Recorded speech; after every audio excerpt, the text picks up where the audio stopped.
He got picked up by a man named Potiphar, and Potiphar made him a steward. It says Potiphar put him in charge of everything that he had. But you see, those things Joseph was in charge of, they wasn't his. He was just entrusted with them to look over them. And the Bible tells us everything good we have in our life comes from God. That means our health, our time, our money, our finances, all these things come from God. And the Word of God tells us that we're stewards over them. They're not to be used just for our own vain, selfish glory. So in other words, the Bible tells us that each and every one of us has a gift. The Word of God says in 1 Peter 4:10 is each one has received a gift. So the Bible tells us each and every person in here has a gift that God's given them that can be used by God for His glory. It may be finances. God's blessed with finances that you're able to help people. Maybe the ability to speak or sing. Maybe you have influence over people. All these different gifts are given to us. And this is what God's Word says in 1 Peter 4:10. As each one has received a gift, minister it to one another as good stewards of the manifold grace of God. So in other words, we've been entrusted with gifts. Some people are very, very good at speaking. They can get a job and do all these things. But when it comes time to give a testimony or to try to witness to somebody, all of a sudden, oh man, I'm just not good at that kind of stuff. You know, somebody can sing worldly songs, you know, but they never ever want to get up and sing for God. They've been given all these gifts, but they're not being a good steward. They're not using it for the glory of God. And the thing is this, each and every person in here, if we were to go around, we've all been blessed very much. God's blessed us. And the Word of God says, to whom much is given, much is required. We're going to be stand and we're going to be judged. You all know the story in Matthew 25. Talks about the parable of the talents. The master came and he entrusted each servant with a certain amount of talents, which represented money. But it goes the same thing. We've all been entrusted with something. We all have an ability to do something for God. And what happened to that servant that just went and buried his talents? He didn't use it. And what happened? On Judgment Day, he was judged very harshly. So you see, we're going to stand before God, and we're going to be judged for the things we've done. The gifts that He's entrusted us with that we don't use for His glory. And notice one of the things He says here, we're stewards over. He says we're stewards over the mysteries of God. You know, when we first got saved, before we really started going to church, a lot of this stuff, the things of God, was a mystery to us. We didn't understand the Bible. We didn't know where the books of the Bible was. We didn't know who the disciples were, all those things. But now all of us have been in church for a very long time. We've learned the Word of God. We know what you need to do to get saved. We know all these things. So now it's no longer a mystery. We've been entrusted with the mysteries of God. We understand them. But now we have to be good stewards over what we have. You know, many of us have been in church a very long time. When we do the little quizzes, we can all answer the questions, and we all have an understanding of the things of God. But what are we doing with it? What do we do with it? You know, very often we want to learn the Bible, so when we, conversate with people, we can talk intelligent and sound like we know the Bible and we're so godly. But, this is something that we're entrusted with. God didn't just teach us His Word and have us sit in the church so we can answer some questions or talk with other people and make it look like we know what we're talking about. We're supposed to be doing something with it. So you have to understand, we've been entrusted with the mysteries of God. We even understand the things of God. What are we doing to ever reach anybody? To share the gospel or to teach the things we've learned. We're going to stand before God. We're going to be held accountable for what we know. So this is a very serious thing. And look what He says here in verse 2. He says, moreover, it's required in stewards that one be found faithful. What does He say? The mark of a good steward is that they're faithful. How many knows God is faithful? The Bible says God promises, I'll never leave you or forsake you. All the promises He's given us. Has God ever failed? He's always been faithful. You know what the word faithful means? It means to be trustworthy, dependable, reliable. And I really like this one who inspires others to trust and faith. And doesn't that all describe God? God's trustworthy, He's dependable, He's reliable, all these wonderful things. But notice here, God, just like He's faithful, He wants us to be faithful to Him. Being faithful means doing things that you know God wants you to do, even when you don't feel like doing it. You know, to be faithful means to do it even when it's not convenient. You know, I'll be honest with you, I could be doing so much for the Lord, but this was very unexpected. I was very busy today. I didn't feel like doing this, but as a minister of God, I have to be faithful. I can't, you know, oh, it's too inconvenient. I can't do this today. You know, we have to make ourselves available to God. You know, when it comes to the things of the world, we can be so faithful to the world. Imagine if we only went to work when it was convenient or when we felt like it. You know, imagine if you only cleaned your house when it was convenient or when you felt like it. Many days we wake up and let's be honest, we're tired, we don't feel like it. You know, maybe you're sick and you just don't feel like it, but we can be faithful to those things because we feel like we have to do them. There's an old saying, must is a great master. You know, many days that alarm goes off at the crack of dawn. I don't feel like waking up, but my family needs money. I need money to provide for my family. I have to do it. So I get up and I do it. I'm faithful to do that. But the reason we're not faithful to the things of God is because very often we think we really don't have to do it. It really doesn't make any difference. But let me tell you something. Like I said, what God's teaching us here, we're stewards. We're going to be held accountable. It's very important that we understand God wants us to be faithful. That means to do things even when we don't feel like doing it. And you know, someone told me, I was talking to Bill McMillan in Phoenix, and he was telling me about a person that really isn't very good at speaking or any of those things. But he said he's faithful, this person. He said when he tells me he's going to be there, he's there. And God's using this person in a mighty way in Arizona. And he said, he was telling me, it was really good. He was saying, you know, there's other people in the town, Huey, that know the word so much better. They're so much better speakers, all this, but they're not being used because they're not faithful. You see, God can use a faithful person, a person that when they say they're going to be there, they're there, whether it's convenient or not. God will use someone like that more than someone that knows all the word and can speak it backward and forward, but's in one day and out the next. If you just be faithful, God will use you in a mighty way. Now look here at these next verses, and I'm almost done. This is probably the best part of the service here. Now listen to this if you don't get nothing else. So now Paul's talking about being a servant of God, doing work for God. Now look what he says in verse 3. And follow along with me. Make sure and read this. 1 Corinthians 4:3. Now he says, but with me it is a very small thing that I should be judged by you or by a human court. In fact, I do not even judge myself. Now notice here in verse 1 and 2, Paul's talking about being a servant of God, being a steward of God, doing things for God. So after he's talking about doing work for God and serving God, what does he talk about next? He says, but with me it's a very small thing that I should be judged by you. In other words, he's talking about serving God, doing all these things, and then what does he say? People are going to judge you. People are going to criticize you. He's talking about being judged. And you know, it's something we need to understand is anytime we step up and do something for God, whether it be getting up and speaking, ushering, singing, anything you do for God, how many knows people are going to judge you? People are going to criticize you. People are going to look and say, I remember them, they shouldn't be singing. I remember they miscalled so-and-so, and they did this, and he was drunk years ago, and they bring up all your past. They say, you shouldn't be doing those things, or you shouldn't be telling anybody how to live. People are going to judge you. You know, Paul, at the end of this book, he says in 1 Corinthians 16, he says, a great and effective door has been opened to me for the ministry.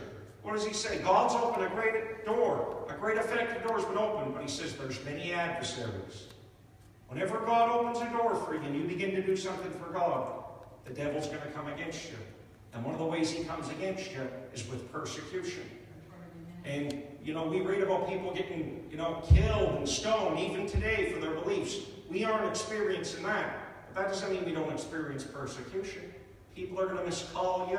They're going to make up lies about you. Pastor Ernie can tell you he's been persecuted. Anybody that's been doing this for any length of time, they're going to be persecuted. And what happens is very often, because of that idea, because we know if we step up and do something for God, people are going to laugh at us or make a bam out of us or miscall us, because we know that very often that fear of man judging us will keep us from doing what God's called us to do. You know, Matthew 13:21, we all know the parable of the sower, talks about how a beautiful seed was sown. But what happened was persecution come. And as soon as persecution come, they fell away. And that's what happens so many times. You know, God's been so good to us. He's called each and every one of us to be doing something for Him. But very often, the reason we're not doing it is because we're scared. What will people say? People will make a bam at me. They'll laugh at me or say this about me. They'll bring up my past, all these things. And because of that, we won't step out and do something for God. But notice here what Paul says. Paul said he was more worried about what God thinks than what man thinks. Look what he says in verse 3. He's talking about serving God. Now he knows what's going to happen. If you serve God, you're going to be miscalled and judged and all this. But what does he tell the people? But with me, it's a very small thing that I should be judged by you or by any human court. You know, you study Paul's life, you see Paul got miscalled. He got persecuted. Every kind of thing you can imagine happened to poor Paul. But Paul didn't allow man's opinion to guide his life. Now that didn't mean Paul walked around all prideful, not worrying about what people think. You know, we read Paul's letters. Paul tells us to be a good testimony, to seek to be a light to others. You know, we have to be concerned about what people think. We want people to look at us as godly men and women of God, but he never allowed man's opinion, what man thought of him, to guide his life and what he did. And what we need to understand is very often when we step out and do something for God, you're going to be miscalled. People are going to make a fool out of you sometimes and all these things. But if we know what we're doing is right and it's pleasing to God, we can't worry more about what man thinks than what God thinks. Amen? Amen. If we know what we're doing is right, we have to do that. Now notice the next thing he says here in verse 3 and 4. He says, first he says, but with me it's a very small thing that I should be judged by you or by any human court. He's talking about other people judging him. Now look what he says at the end of verse 3. In fact, I do not even judge myself, for I know of nothing against myself, yet I am not justified by this. Notice what he said there. First he's talking about other people judging him. Now he says he's not even qualified to be his own judge, to judge himself. He says, I do not even judge myself, for I know of nothing against myself. You know what Paul's saying here? He's saying, when I look at my own self, at my own heart, my own ministry, I do a self-examination. I don't see anything wrong. I don't see any selfish motive or, sin or anything in my life. He says, I don't see anything like that. But what does he say? I'm not justified by this. Now, what Paul's teaching us here is something very important. Paul realized that he could examine his own heart, examine his own motives and life and ministry and all these things and find absolutely nothing wrong. Think everything's okay. But notice what he said. This isn't what was going to justify it in the eyes of God. You see, Paul knew when he's warning us here that we're really not the best judges of our own lives. Very often we can fool ourselves into thinking the things we are doing are okay. The Word of God says in Jeremiah 17:9, the heart is deceitful above all things. Our own heart can deceive us. We can justify anything. We can look at other people and say they shouldn't do this, but we can do that very same thing and think it's okay. We can think, we're doing good and we're on the right path. Proverbs 14:12 says there's a way that seems right to a man. In other words, we're on our road and we're doing really good. We think we're going right to heaven. But it says their way is the way of death. In other words, there's people in life that think they're doing really good, that God's really happy with them, they're pleasing to God, but they're completely blind. They're on the road straight to hell. But what are they doing? They're being their own judge. They're judging their own self. We can justify anything. You can justify taking drugs. We can justify being full of hate, not going to church, In our own judgment, when it comes to us, we can justify anything and make it okay. So that's why it's so important that we read God's Word. God's Word, and James says, it's like a spiritual mirror. You think you're okay, you think, man, I'm really good, God's so pleased with me. Then you look into the spiritual mirror, and it shows you things are wrong in your life. You think you're doing good, then you read the Sermon on the Mount. It says, if you hate your brother, you're the same as a murderer. It says, if you look upon a woman to lust after her, you're committing adultery in your heart. Then you realize, my God, I ain't doing so good. I have all these things in my life. I need to repent. So that's why it's so important that we read the Word, because this will judge and tell us if something's wrong or not. You know, we have to be in church, that we're around godly people, and we begin to get off on the wrong track, that we're accountable. People will come and say, listen, you're off track. Because how many knows our own judgment can be really off? You know, it's really amazing just to examine your own self. How often we're so harsh when it comes to judging others. We can judge them so harshly, but we're so lenient when it comes to our own self. Amen. You know, it's part of our sinful nature to be harsh on others and very lenient when it comes to our own sin. You know, isn't that what we see in David? You know, David was such a wonderful man of God, but how many knows the story? When he committed murder and adultery, he had poor Uriah murdered. He took his wife, Bathsheba, did all these horrible things. But 9 months goes by, he hasn't repented, hasn't done nothing. Then Nathan comes. And Nathan tells him a story of a man that had this little lamb. It was the only lamb he had.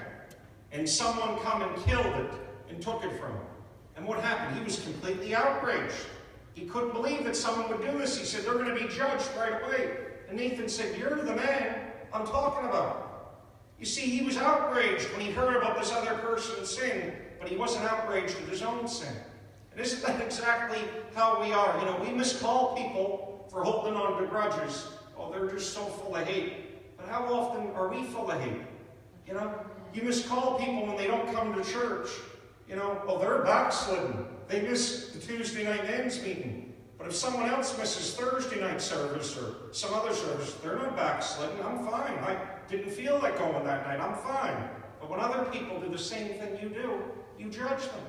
You know, very often we see people and they're like, you know, nobody should be doing anything in the church. Nobody should be ministering or singing. Nobody's good enough to do it. But when they get asked to sing or asked to minister, they have no problem getting up here and doing it. Even though we all have our imperfections, we all fall short. Obviously, their sins and imperfections aren't a big deal. We're okay. So you see, we deceive ourselves. We can't even judge our own selves. You know, you can look at your own life and think you're doing good, but how does your life line up to this Word? That has to be the measurement. You know, any of us can think, I'm doing good, Jerry, I'm doing wonderful, but it really doesn't matter if it doesn't line up with God's Word. So notice here he says, listen, you don't judge me. I don't care about your judgment. I can't judge myself. But what does he say in verse 4? But he who judges me is the Lord. It's the Lord we need to worry about. It's his judgment that should really concern us. Amen. You know, so often we're so worried about people and offending them. How many times have we went to a party that we really don't feel like going to? Because we just don't want to offend anybody. You know, you're tired, you just come home from work, now you have to go to a Chuck E. Cheese party or something, but let's be honest, you don't want to offend them, so you go. But how often do a service comes, God's doors are open to his house, and we get careless about missing that service. We don't care about offending the Lord. You know, we worry more about man than what God thinks. What we have to understand is we're going to stand before God. You know, so often people say, well, I don't like going to church. It's a bunch of hypocrites. They're a bunch of phonies and all that. But let me tell you something. One day we're all going to stand before God. And when we do, we're going to be all by ourselves. And on that day, you're not going to be worried about who was a hypocrite or who was a phony or who did this or that. The only thing you're going to be worried about is what I did with my own life. That's what's going to matter.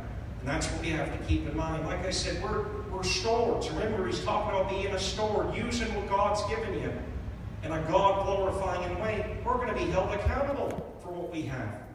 Our finances, our time, all these things, what are we doing to serve God? And look here, when I'm pretty much done. Look at verse 5. So now he says, listen, I don't worry about you judging me. I can't judge myself. It's only God that can judge me.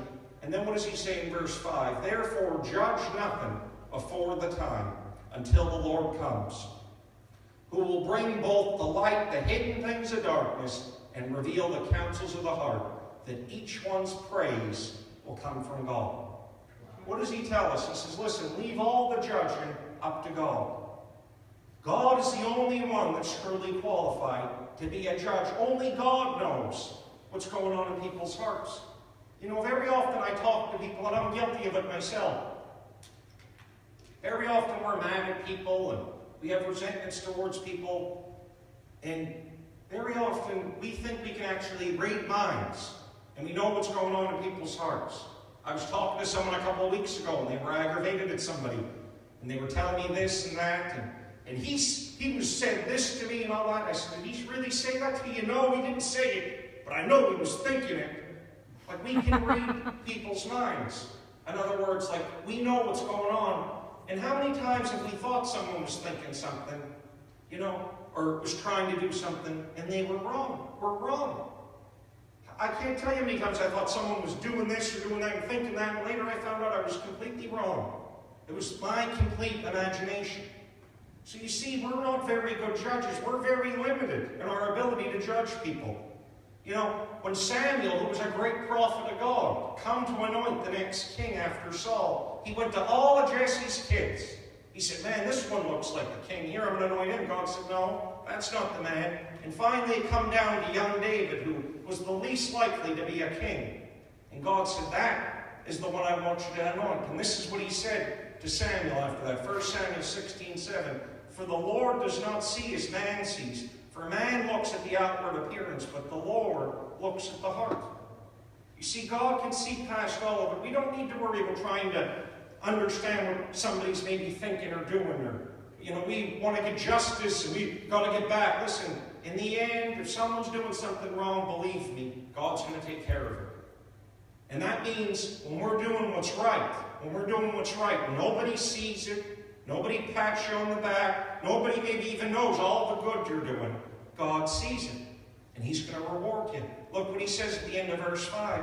He said, listen, God's going to come, He's going to reveal all the counsels of the heart. Then what did He say? Then each one's praise will come from God. You see, it's God's praise that we're to be worried about. You know why people give up in the ministry and get so discouraged and down all the time? Very often it's because they're trying to seek praise from the wrong place. They want man to pat them on the back and praise them. Listen, man is up one day, down the next. You know, if we worry about getting man's praise or getting patted on the back, we ain't going to be able to get through this. But when we realize everything we're doing is being seen by God, every good thing we do, God sees and He's going to reward us for it. If we keep that in our minds and keep it in our motives and everything we do just to be pleasing to God, then nothing goes unnoticed. Nothing goes unrewarded. Nothing is ever done in vain when it's done with the right motive unto God. And that's what we need to understand is, you know, worrying about people and all this nonsense and getting recognition, that's the pride of life, you know. But if we're really doing it for the right reasons, if we're really doing it unto the Lord, it won't matter. Because we know God sees each and everything, and it says, then our praises, our reward will come from God. You know, everything you do, God says, He takes into account. I talked a couple weeks ago on a Sunday night about Cornelius was giving and he was praying. And God came down to reward him. And an angel come down and said, listen, Cornelius, he said, your alms, all the times you gave and all your prayers, they've come up unto God as a memorial. God's seen every prayer. He's seen every time you gave, and now God's come to reward you. That's what God has waiting in store when we serve Him. Every time we get up and sing, we don't worry about what people think or anything.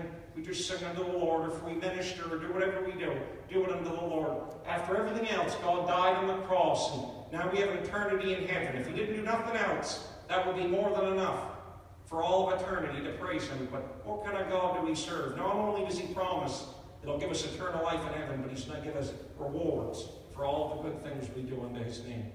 You know, that's a great motive to get out and do something for Amen. God. Amen? Let's just pray and ask God, maybe we have things going on in our life and, we think it's okay, But like Paul said, we're not a very good judge of ourselves. If we have things in our life that God's word says isn't okay, that's what makes it not okay. It's not what we think is right or not right. It's what God's word says. Maybe we're in here tonight, we're constantly worrying about people judging us and looking at us. Listen, don't worry about that. Worry about God tonight and pleasing Him. Let's pray for our heart to do that tonight. Dear Heavenly Father, God, I thank you for your word, Lord.